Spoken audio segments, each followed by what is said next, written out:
The Samsung Galaxy Watch 5 is now here with a price tag of $230 plus or minus. But is it really worth buying when comparing to the GW4, that's the Galaxy Watch 4 from last year? Okay, let's start with the specs. The GW4 and GW5 have the following specs in common: 1.4 gigabytes of RAM, 16 gigabytes storage, and a 1.4-inch display. But there is an improvement on the screen protection. The GW4 had a Gorilla Glass, but on the GW5 there is a sapphire crystal, so no more scratches on the screen, unless of course you intentionally scratch it using a diamond. So there are some notable improvements. The always on feature is not really worth mentioning. It was there on the GW4. The chipset is still the same. That's the 5nm W920 1.18 GHz dual-core CPU. The GPU as well is still the same. It's just copy and paste. But the operating system has been upgraded to 4.5 from the 3.0 we had on the GW4. But remember, the GW4 is selling for almost half the price of the GW5. On body, the dimensions are still the same, though the GW5 is slightly heavier by about 3.2 grams. This is the 44mm one. It weighs about 33.5 grams. And the 40mm Vision weighs about 28.7 grams. On the GW4, the 40mm one weighed about 25.9 grams, while the 44mm one weighed 30.3 grams. The mass difference is probably due to the bigger battery that is on the GW5.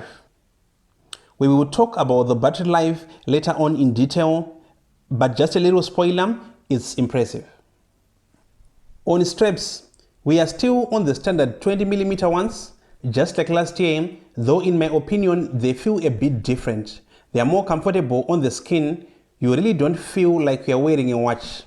The aluminum frame is also good on protection, resisting drops and scratches, but not in extreme conditions.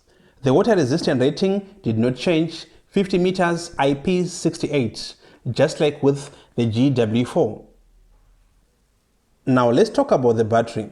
This is probably where there is the most improvement. It's bigger and better now. There is a lithium-ion 410 mAh instead of the 361 that was on the GW4. When I tested it, I was really impressed. I used about 60% of the battery in 24 hours. With low brightness, Wi-Fi was on auto, GPS was also on, but the always on feature was off.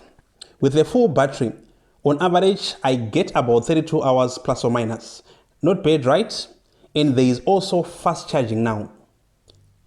The other good thing about the GW5 is that you can take calls straight on the watch. No need to take out your phone. You can also make calls. There is a keypad to enter numbers and dial. You can also respond to messages straight on the watch. That's really helpful. There are times and places where you can't take out your phone, but with the GW5, you'll be covered.